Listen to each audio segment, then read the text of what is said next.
안녕하십니까. 회계기준원입니다. 이번 스마트 강의에서는 KIFRS 제1114호 규제위원 개정을 알아보겠습니다. 이 기준서는 규제위원 개정 잔액에 대한 재무보고 요구사항을 정하는 것을 목적으로 합니다. 이러한 규제위원 개정 잔액은 요율 규제로 인해 발생합니다. 여러 국가의 정부는 가스나 수와 같이 공공성을 가지고 있는 제한화 영역의 공급자들이 발생한 원가를 회수하고 일정 수익을 확보하면서 이와 동시에 소비자의 이익을 보호하기 위해 가격을 규제하고 있습니다. 요율 규제란 제한화 용역에 대해 고객에게 청구할 수 있는 가격을 설정하기 위한 체계로서 요율 규제자에 의해 감독되고 승인되는 체계를 의미합니다. 요율 규제자는 기업을 구속하는 요율이나 요율의 범위를 설정하기 위해 법령이나 규제에 의해서 권한이 주어진 인가기관입니다. 일반적으로 정부가 요율 규제자의 역할을 하고 있습니다.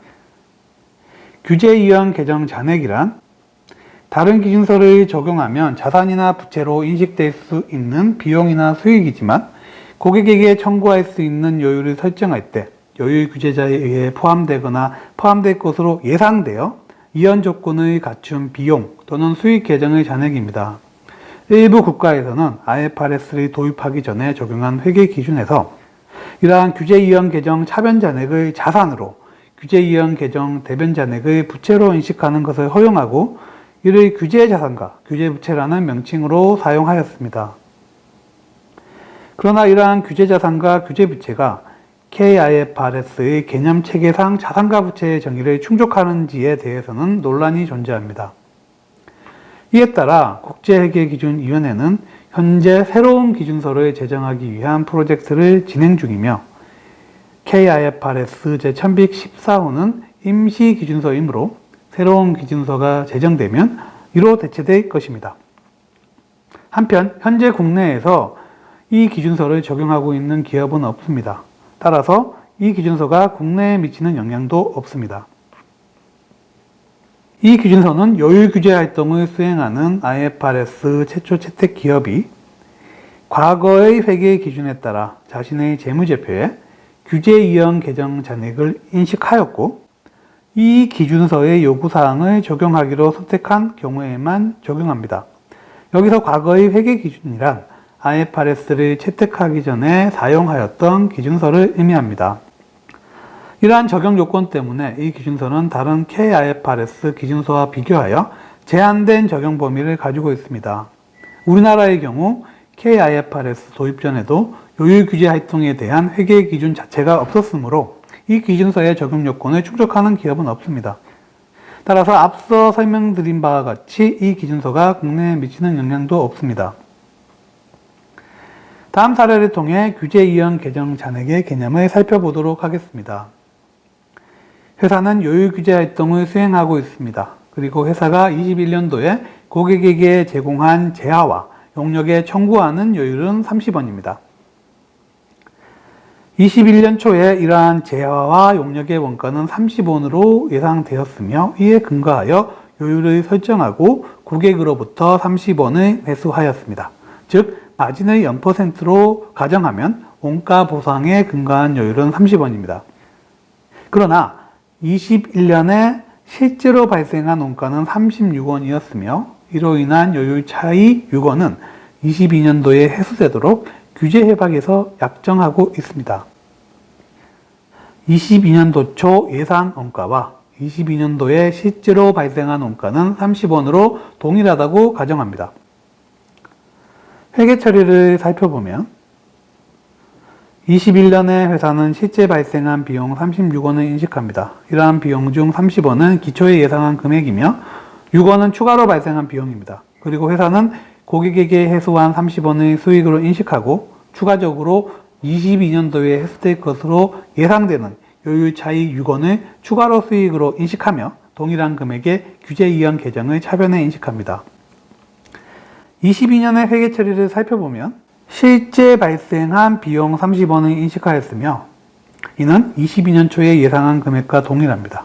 또한 22년에는 21년에 발생한 요율 차이 6원을 추가로 회수하여 규제위원 개정이 소멸될 것이므로 규제위원 개정 6을 제거하면서 규제비용 6을 인식합니다.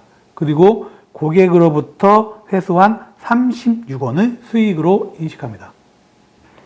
KIFRS 제1114호를 적용하는 기업은 규제이행 계정 잔액에 대한 인식, 측정, 손상 및 제거 회계 처리를 이 기준서를 적용하기 전에 사용하였던 과거의 회계 기준에 따라 계속 수행합니다.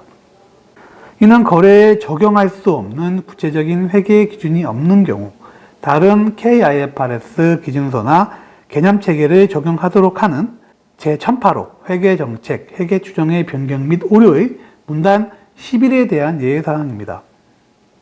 다만 규제이행 계정 잔액은 KIFRS 제1114호의 표시 및 공시 요구사항을 적용해야 합니다.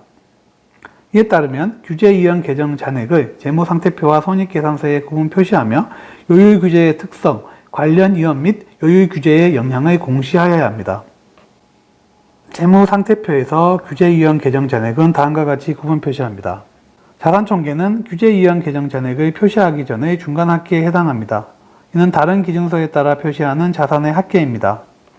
규제이행 계정 잔액을 표시하기 전에 이러한 중간합계를 사용하여 다른 기준서에 따라 표시하는 자산을 표시함으로써 규제이행 계정 차변 잔액 및 이와 관련된 이연법인세 자산과 구분합니다. 다음으로 자본 및 부채 총계 또한 규제이행 계정 잔액을 표시하기 전에 중간합계에 해당합니다. 이는 다른 기준서에 따라 표시하는 자본과 부채의 합계입니다.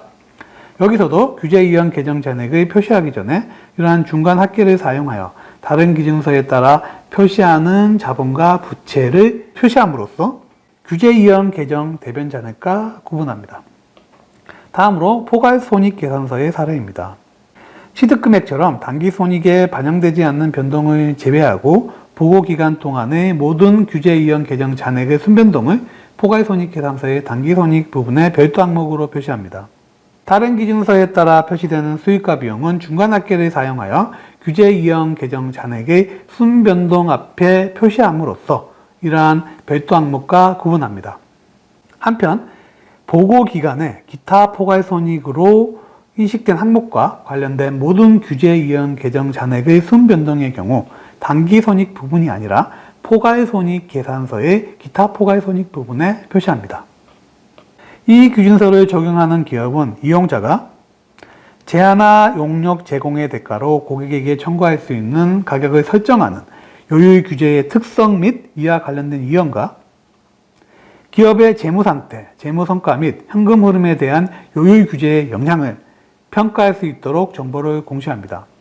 첫 번째 항목에 해당하는 정보의 예로 요율 규제 활동의 특성과 범위, 요율 규제자의 식별, 이연과 불확실성이 규제이행 계정 차변 잔액의 미래의 해수나 각 규제이행 계정 대변 잔액의 반환에 영향을 주는 정도 등이 있습니다.